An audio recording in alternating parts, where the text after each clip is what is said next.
70. Le 70. Musonevero.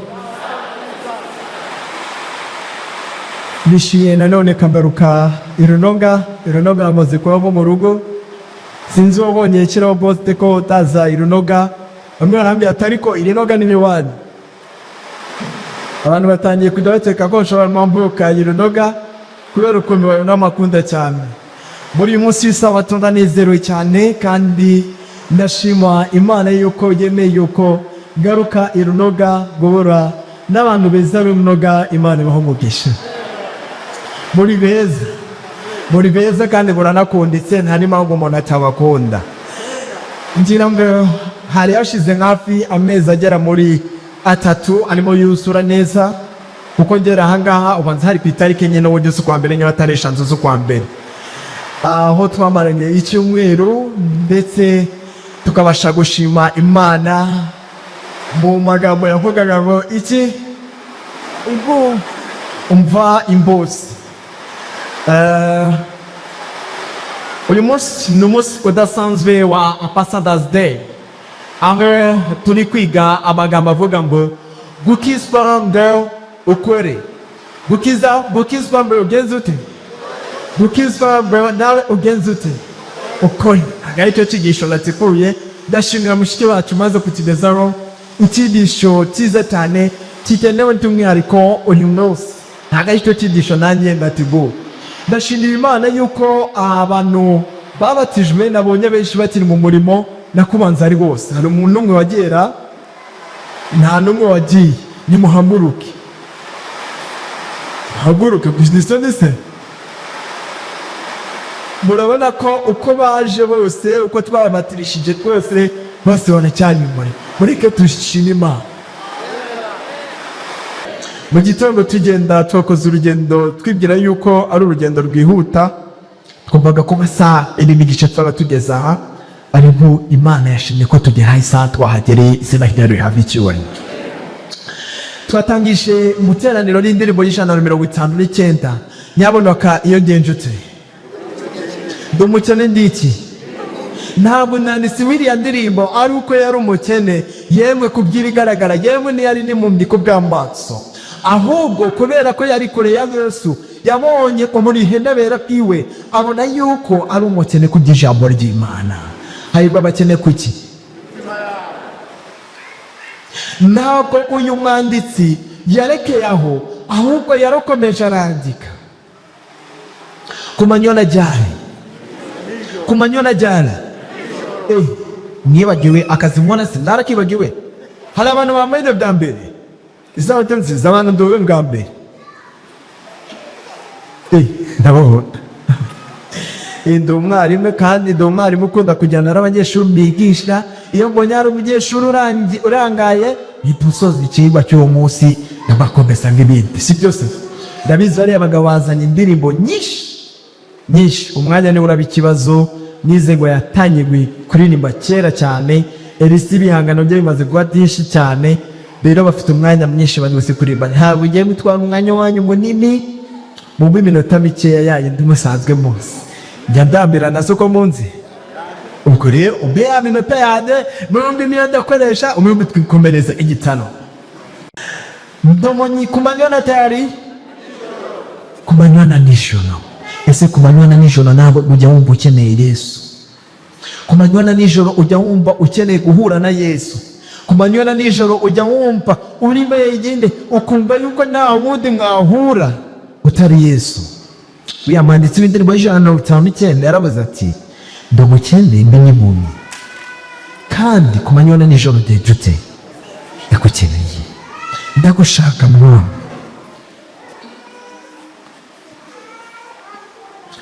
Muri ubu buzima tubamo ni ubuzima budutwara mu buryo butandukanye, ni ubuzima tubasha guhuramo n'ibintu bitandukanye. Birashoboka yuko ushobora kuba waje hano mu rusengero uri guseka wishimye wumva unezerewe, abakubonye bakavuga ngo dore uragenje ute. Buraho iyo umuntu ari guseka kandi yishimye turavuga ngo dore uragenje ute. Uwahiriwe dore uragezeyo perukomeye, ariko hari igihe uba imbere yawe mu mutima wawe uba wisigira ibibazo bitandukanye, uba ufite akaga gatandukanye bitewe n'ibintu bitandukanye, ariko wazana mu rusengero wabona amaji ya tujuru ugasiza ngo amaji ya tujuru, noneho ukabisubiza useka kandi wishimye, ariko muri wowe nuko uri mu rusengero kandi witeka, ariko ufite ikintu ku mutima wawe, ufite intimba ku mutima wawe, ufite ikintu kikushaririye gishobora kuba cyaratewe n'ibyaha wakoze ahahise, gishobora kuba cyaratewe n'amateka wanyuzemo, gishobora kuba cyaratewe n'umuryango ukomokamo.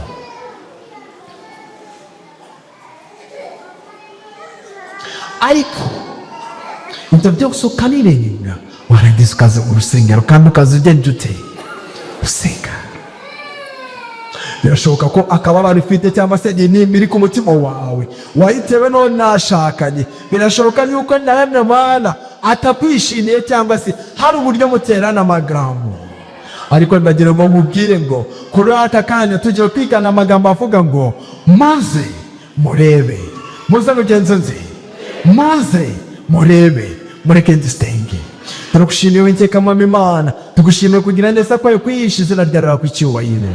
Muri aka kanya k'igicamunsi tugarutse imbere yawe kugira ngo tuze twumve icyo tubwira, kandi reka tuzana n'ibindi biri mu busa, ariko ntitujye mutaha, dutahe tuyujujwe nawe mu izina rya Yesu, amen.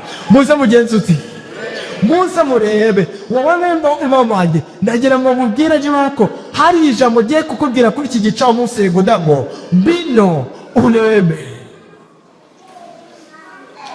Sinzi akaga urimo muri iyi minsi, sinzi turi kunyuramo muri iyi minsi, ariko icyo nzi cyo birashoboka ko mu mutima wawe hari ikintu kigukomereye, hari ikintu uhitse ku mutima wawe kikuremereye. Ndagira ngo mubwire ko kuri iki gicamunsi urakiba amagambo ngo ngwino kandi genza ute urebe.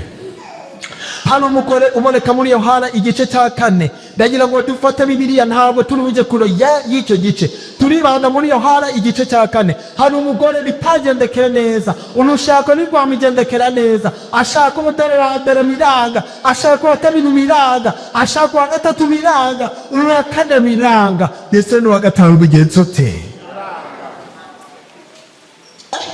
Uyu mugore yarihanganaga ntiyihanganaga.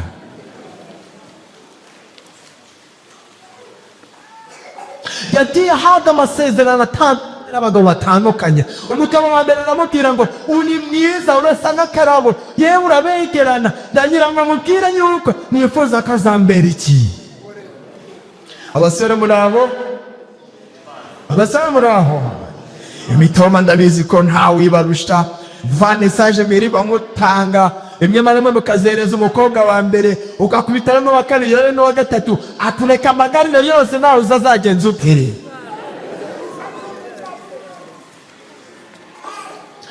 Ejo mukore nyine irashabuye, ahabwa amasezerano n'abagabo batandukanye. Ubinelade mu gice cya 3, bona umugabo Yesu yari ari kumwe n'umugabo witwaga mbere. Iki kigisho twarakize n'abana bo muri GS Runoga. GS Runoga muri aho, banza nk'abanyeshuri baje directe, n'abanyeshuri baje ariko bana ba na Faustin yari ahani. GS Runoga muri aho, bambwiye ko tukubona mushiki wacu tumva ikinyarwanda.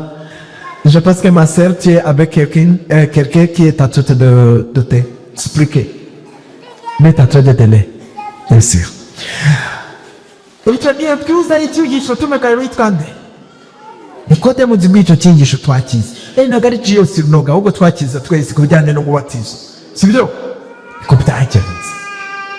Iyo dushoboke cyane Nikodemo turakomeza mu gice gikurikira, tubona intumwa za Yohana zibasha kumubwira ziti, ese kuri uriya makaro waje, uriya makaro Yesu waje, pakiye ko kumaraho abantu bimeze nite? Namubona ko nani bose ariyo bari kugenza ute? Hanyuma ari gukurikira. Iyo Yohana aragije aramubwira ati, iyo amate aje, umburaga hari ijambo bakijya ute? Hari ijambo bagifite se? Ntabwo Yohana Umubatiza yari atuje guhangana na Yesu, yari azo yateguriye inzira bariwe. Kandi kuri Yohana yumvaga yuko abantu badakwikuza kuri Yohana, ahubwo abantu bakwiye kwibuka nde. Muri iyo muntu wadukora, ntabwo dukwiye gukora ihangana, ntabwo dukwiye gukora ibintu byo kuvuga ngo natijisho menshi, napirishije menshi, ndaririmba neza iriya korari ivuze ko. Ntabwo soprano yagenda, uzatinde urusha Satani kuririmba se.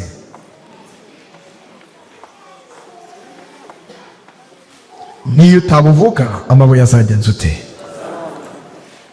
Maze abigishwa bo bari bifitiye ikibazo cy'uko bakurikiye Yohana, ariko nubwo bagendanye na Yohana ntabwo bamenye uwo Yohana yateguriraga inzira, kugeza ubwo Yohana wahembwe yakogaga ubutumwa. Abantu bakuranye bako badakwiye kujya kwa Yohana, kandi bakwiye kujya pandi. Ariko intumwa za Yohana zo zari zaho barazivugaga, niwe gucungiraho. Abizi singiye kubijyamo, ntabwo aricyo kigumye mu matorero yacu. Hari igihe usanga mu nama z'itorero usanga avuga ngo genda ku mukuru w'itorero mukuru, ati nanjye ndore kwa kana. Muri abo bakuru b'itorero n'abagize inama y'itorero, uyu mugore we rero tugiye mu gice cya 4 tugatangira tubona inkuru yigishaga, kandi abajigisha bakadenza ubwe. Ntabwo ari Yesu wabatizaga, ahubwo mbimbe abigishwa be. Yabukomeje muri icyo gice, yarasarangije arabwira ngo tugiye kwerekeza Mwegi. Ku murongo wa 3 twavuga guki tugiye kwerekeza Mwegi. Narake ujye muri icyo gice, nahagira ikindi gice mujye murangure Yohana igice cya 4 utugeze ku murongo wa 3 tugiye kwerekeza Mwegi. I Galilaya bari bagiye kuva i Yudaya, bagiye kuzamuka berekeza Mwegi. Bagiye kuva i Yudaya bagiye kuzamuka muri Galilaya. Hagati y'Yudaya na Galilaya hari harimo Samariya. Akenshi iyo Umuyuda cyangwa na Farisayo ashaka no kujya i Galilaya, atashaka muca i Samariya, yafataga ubwato akagera mu nyanja ya Mediterane akagenda, cyangwa se akagera ku nyanja ipfuye akagenda. Byaragabonaga cyane kubona Umuyuda cyangwa Umufarisayo abasha gutata urugendo rwa Yudaya azamuka ajya i Galilaya anyuze mu gihugu cy'i Samariya. Ariko kuri Yesu we ntabwo ari uko byagenze. Yarabwiye ngo tugiye i Galilaya, kandi turaca hehe? Turaca Samariya. Yesu ni rumwe barahaguruka baragenda, bageze mu murwa w'i Samariya, barangije bazana mu murwa mutoya witwaga Suka. Bahageze bajya ku iriba rya Yakobo. Bageze ku iriba rya Yakobo bicara aho ngaho, maze intumwa za Yesu ziravuga ngo reka tujye gushaka ibyo kugenza ute. Kwa tuto ibitaro by'ibifusiro tose ahandi ndakeka mushobora kuzareba ku gice cyawe ni ku mubare wacu, ariko nziko kibondamo ku iriba ryane niko ikigisho cyitwa nimanyuka neza ku iriba rya Yakobo. Maze umugeni seruse kuri bitaro rya Yakobo arigisha bagiye kuhaha, ntabwo bari bagiye guhahira i Samariya. Utibwira ko bashoboraga kurya ibiryo by'i Samariya. Samariya cyari igihugu bafata y'igihugu cy'igicibwa, babona umuntu wabo bakamubona ni umuntu uri hasi cyane, bakakibona nk'igihugu cy'intabwa. Ndetse Abayuda n'Abafarisayo bavugaga ko ari igihugu kigira indwara zitandukanye. Nta Muyuda cyangwa Umufarisayo washoboraga kugera mu Samariya abashe kugira ibyo byaho. Yewe n'abigishwa ubwo batega guhaha ntabwo bateye guhahira aho ngaho hafi Samariya, bakoze urugendo rurerure bajya kugenza ute. Muri ayo maka w'i Samariya harimo umugore mugana narabwiye utarigeze uvuga amazina ye. Ubwo rero yarashatse abagabo bangahe?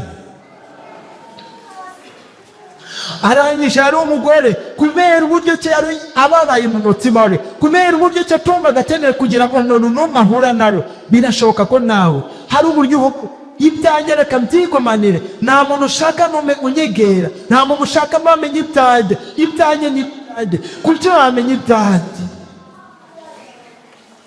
yari afite intimba kuko irashakara kujya kuvomana n'abandi bagore mu gitondo, bagendaga babara inkuru, ese dore kanaka yatandukanye n'umugabo wawe, n'uwa kabiri baratandukana, n'uwa gatatu yende sinzi niba nkakajya ko yari yarabyaye.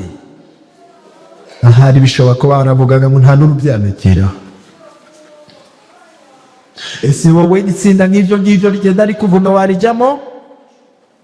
Itsinda ngiryo warijyamo? Mbibutse ko ikibazo cy'i Samariya ni kimwe mu bihugu biba ahantu haba ubushyuhe bwinshi. Hari mu gihe cy'ubushyuhe bwinshi, aho amasaha ari y'icamunsi, izuba riba ryacanye cyane. Yagize amahirwe ko mu gihugu kimwe tubamo ubushyuhe bwinshi, aho twageraga kuri °C 45.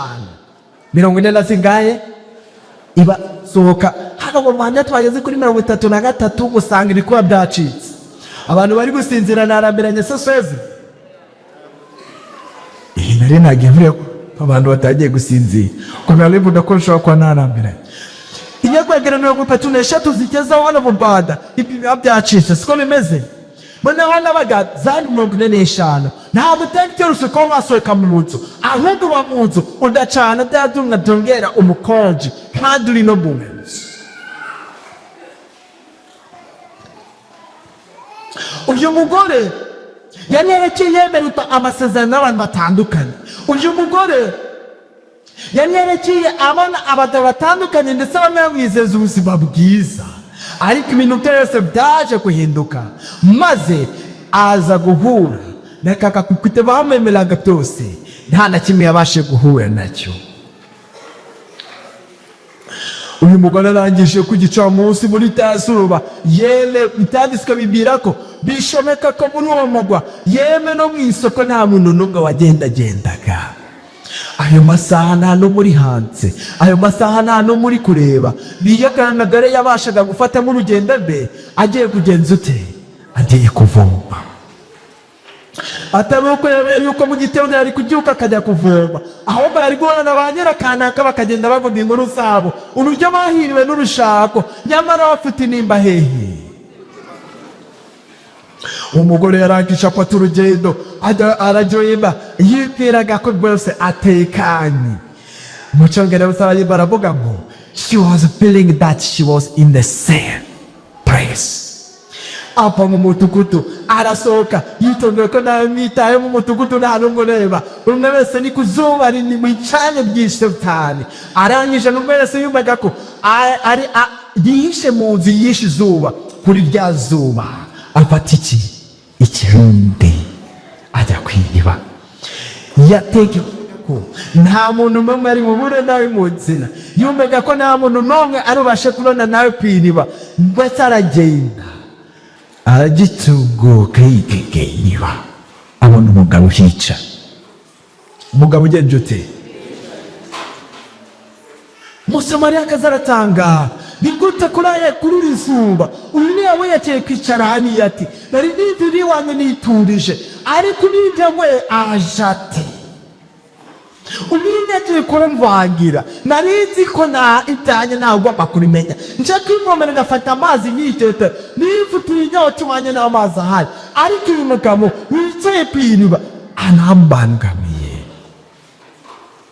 Nyamugore aranyisha n'amagati, ari ubona arasa n'umuyuda, arasa n'umuki. Kandi abayuda uko bari batene, ntabwo umuyuda yashobora guhangara kuvugana n'umukobwa cyangwa n'umugore mu ruhame cyangwa ahantu hagaragara. Aravuga ngo noneho kuba ari umuyuda nta kibazo, uriya ntabwo ari bumuvugishe kuko turi ubwoko bw'intarwa, turi ubwoko bw'isuzugurwa. Birenze ubwoko bw'isuzugurwa n'iki? N'umugore. Ntabwo uriya mugabo w'umuyuda ashobora guhagara kumvugisha. Reka ngenda nembe no kugenza ute, njye kuvoma. Umugabo arangije aravuga ngo reka ngende najye kuvoma. Aragenda afata ikibindi agenda agihisha ku rutugu rwe, adashaka ko yasabana mu maso. Arangije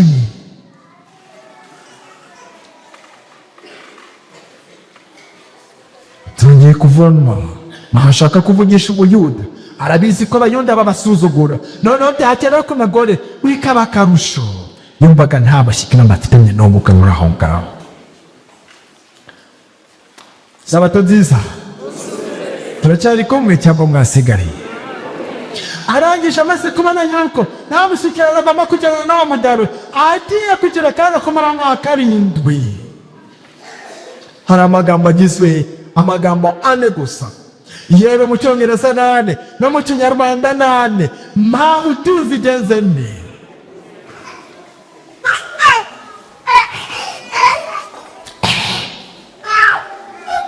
Yesu abonye umugodi, mama gore wari uzi ko afite ibibazo muri karitsiye, n'umugore wari uzi ko afite ibibazo bitandukanye, ariko Yesu arahana aramubwira ngo Makuki,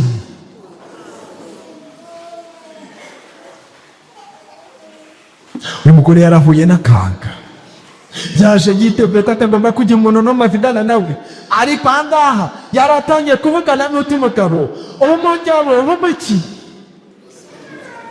Umuyuda, aramubwiye ko amuyikiri, give me a drink. Amagambo 4. Ntabwo Yesu ajya kuvugisha kuri ya magore, yabanje kumubwira ibijyanye n'amasezerano yari yarahawe, ntabwo yabanje kumubwira uburyo ki yahuye n'akaga yagiye anyuramo mu buzima bwe, ahubwo Yesu aramukende Makuki. Ese twebwe tugiye guhura n'abagenzi bacu, tuzahari nibaze bafite, aho ntitubaze kwabwira baragira ibibazo niba batiteye, urabona washatse umugabo wa mbere umurananiramo, kuki washatse uwa kabiri yewe mukananiramo ugashaka n'uwa gatatu, ariko iyo uhuye na Yesu arakubwira ngo Makuki, Makumasi timoye. Maze umugore aravuga ngo uyu muyuda uhaye kumvugisha, uyu muyuda uhaye kugira ngo tujye mu kiganiro ni iki? Bagesha amaketi, ese twebwe duhuriye he nawe? Ibi niba twari pukuriwe na basogokuruza Yakobo ngo tujye tubivomaho, none kudafite icyo kuvomesha urashaka ngo wikumasi kote? Yibakiwe ko ari umugore wataye abagabo bangahe, yaryohewe n'ikiganiro cy'umuyaga, arangije kandi yarasize n'umugabo wa 6 muri rwo iwe, arangije arabwira ngo ese wamaye kuri ayo mazi kugira ngo nazagaruka hano kuvoma. Ntabwo kutoka kuvoma kuri ya migwere, anuko atarananiwe gutwara kiriya kivomesho cye ngo arashe kuvoma, ahubwo akaga yireberaga, yarebaga kujya kuvoma ku gicamunsi buri gihe saa 6 ku zuba rikaze, abubwira ati wamaye kuri ayo mazi sinzagaruke kuri iri riba, kuko urabona amasaha ndizaho ni amasaha agoye cyane, saa 6 zyo ari kumbubita, abandi bari mu nzu bari kuruhuka, akaba ari kugendeye kuri kibibi mujye kugenza ute? Muraho turacyari kumwe cyangwa ni turi kumwe? Uyu mugore wari warahawe amasezerano, ariko amasezerano abagabo bose yagiye ahata bakayica, yari yabagiye guhura n'umugabo, kandi umugabo hamwe nawe bari kuganira. Yesu anagije aramubwira uti ayo mazi kuyaho urasabwa migahe ikigo cye? Ntidubwire umugabo wawe adenze ati Mosani, nanjye ndetema amazi iki y'ubwiko. Wirela tekadale wirelaho irakomeza ibyira uti uwo mugore yaramubwiye ngo nawe kabagenje ute? Maze Yesu aramubwira ngo uhamvuze ukuri kumva n'amara nanjye pariki. Uyu mugore yaranape amasezerano y'abagabo, yarakiza amande yawe, uyu mugabo yagombaga kubana nawe, nta sezerano na rimwe yagombaga kugirana nawe. Umugabo wa 6 bari nta sezerano yagombaga kugirana nawe, kuko yari yarambuye amasezerano, yari yarambuye intumbi z'indashira. Birashoboka yuko umusore cyangwa abakobwa hano hari abasore cyangwa abakobwa bambaye amasezerano atandukanye, ariko bakagenda arayica, uwa mbere akayica, uwa kabiri akayica, uwa gatatu akayica, bagira ngo anabwire yuko hari ubwisezerano atazigera yica, uwo ni Yesu. Mena umugore arangije amubwira ati nta mugabo mfite, amubwira ngo nibyo koko aho naruvuze iki? Ndakeka tugeze kuri 17. Mutekweka aho navuze kuko kuko bamufutaga baganye. Who is this man? Imtanja nabto taja siji Uyudaya. Ulimuka wa Muyuda itanga metananiza. Ndetse n'umwararanye umusaka wa pariki. Azi yuko abagabo batanu twagiye tugirana amasezerano. Uyu wa gatandatu ndi gushakira amanamuka kugira ngo anuge. Nta sezerano tugenje ute dufita. Uyu mutabo ni mugoki, uyu mutabo ni mkoropoti, uyu mutabo atenate. Iyo Yesu mjora na Yesu ntabwo kwigunda kwawe kuba kugiye hanze, ahubwo iyo Yesu amashagundana akazi dawo urabasha kumwemera ukamubwira byose, utamwereka yuko ikibazo cyawe kandi Yesu aba yiteguye magikiza.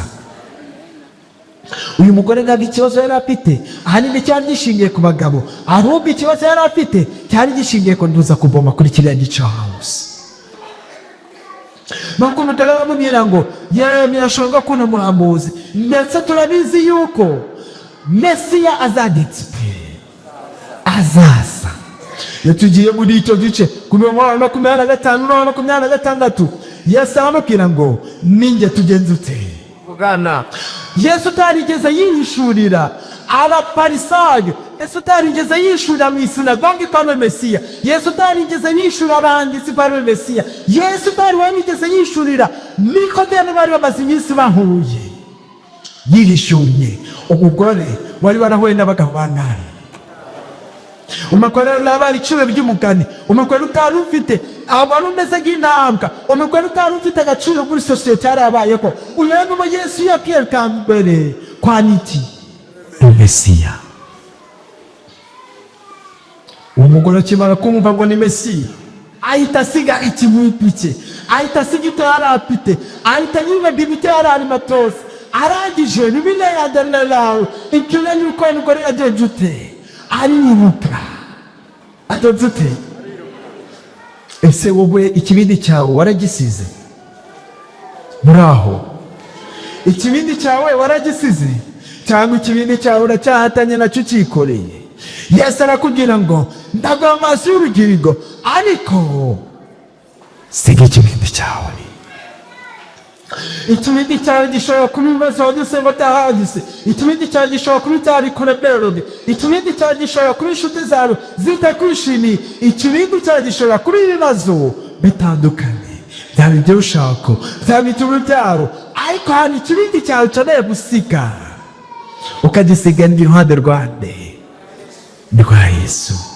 Umugore asiga ikibindi cye iruhande rwa Yesu, arangije yirukanka ntajya wenda Yesu wagendaga yihishe, akajya kumema yihishe ubera kupigeta ntabwo asubiye inyuma yihishe, arangwe agiye yirukanka ntagiye acecetse afite isoni ndetse n'ikindaro nk'uko yakiraga, aranga ntiyashuze amanga agenda avuga ngo imwese mugenzi ute, mwene mugenzi ute, muze murebe ahari wirabana Mesiya ate. Nimuse binebe birashoboka ko yarwe Mesiya yapuswe, birashoboka ko yarwe Mesiya wahanana. Umugabo yitanje amwita abagabo batanu, abwira abo tware nabo ndetse n'abagabo twararanye uyu munsi n'abagenzi ute. Nimuse mugenzi ute. Ubu mugore akimara guhura na Yesu, icyitwa n'isoni kure zarashize, icyitwa bakumva konfa n'isoni mu bantu cyarashize, icyitwa kuko atabasha kuvuga mu bantu cyagenze ute. Muraho, iyo wahuye na Yesu, icyitwa ko ari ikigerageza imbere yawe, icyitwa ko cyabitangira, icyitwa ko cyatubera inkoni, umwana cyaguye mu nzira, aho nikagenda uyabura urugira wese ngo nimuse mugenzi ute. Nimuse murero nahuye na Mesiya, ibyo yari afite byose kuri we byari byahindutse, ibyo yari afite byose inzira yagendagamo zari zahindutse, ubwo yagendanaga bwari bwahindutse, kumva yuko afite ahajize hateye isebi, hateye inyuka muri sosiyete, ibyo byose byari bitaragiye.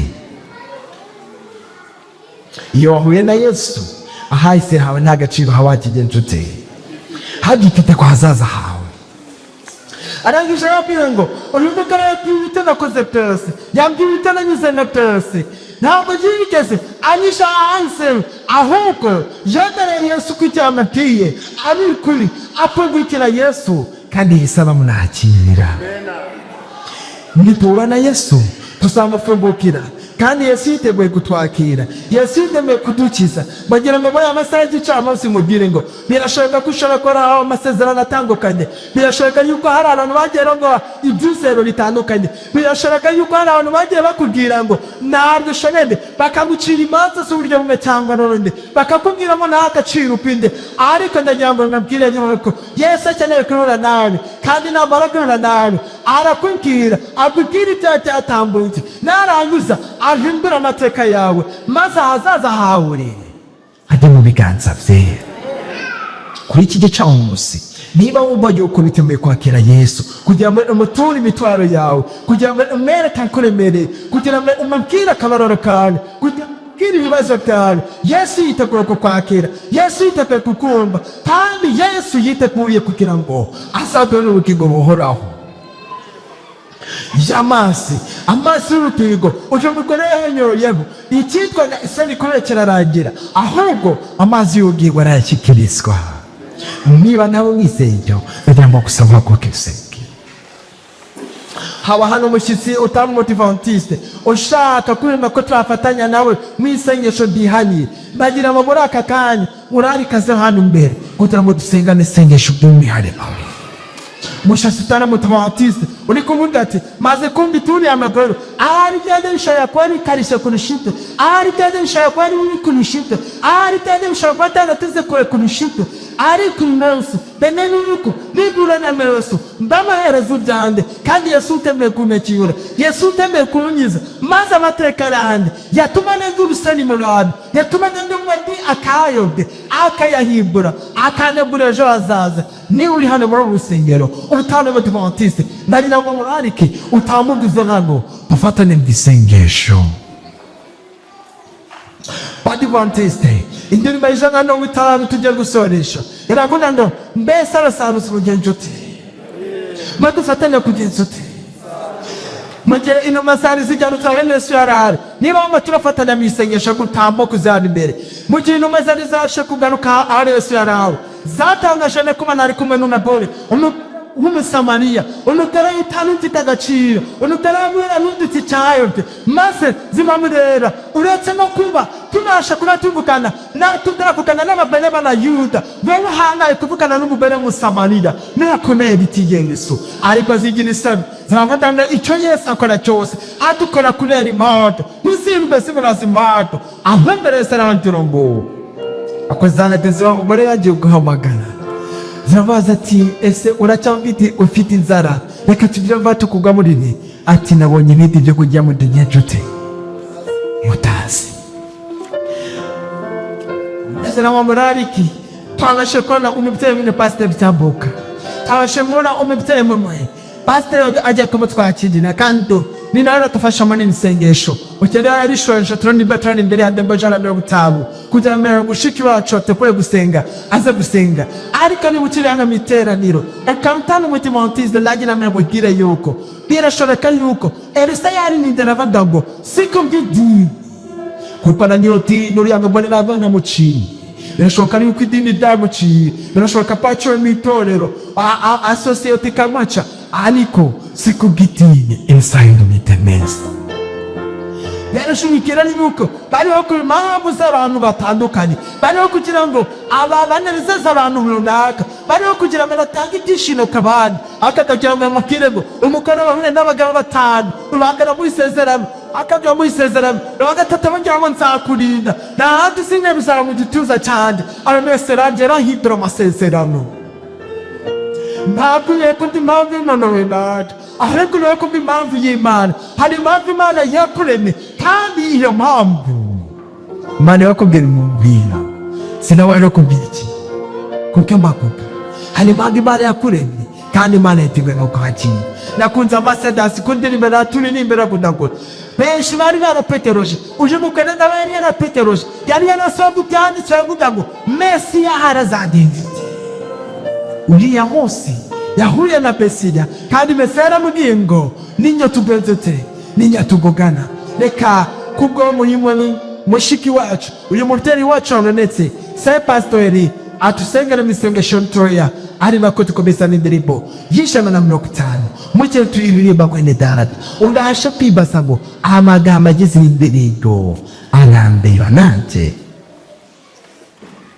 kadusenge.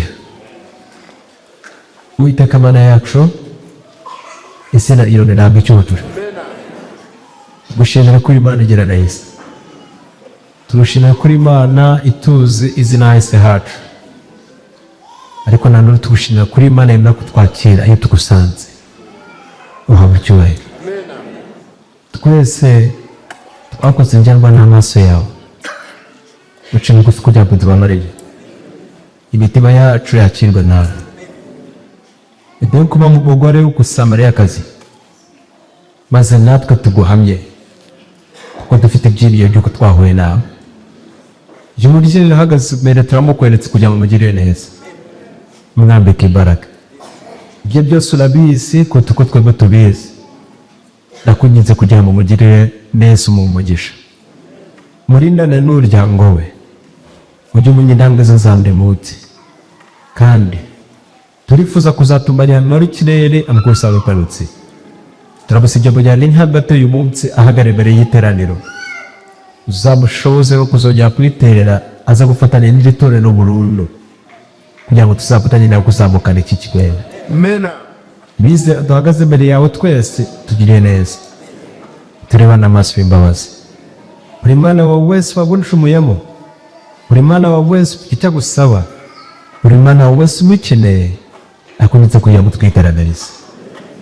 Eri kumugisha kandi bana bajya kugutaramira mu ndirimbo na guhumugisha. Amen. Atwe tujya gutega amatwi izi ndirimbo bajya guhimbaza tuzamure kugira ngo zibashe kutwegereza ijuru kandi zidukomeze kuzamana nawe. Amen.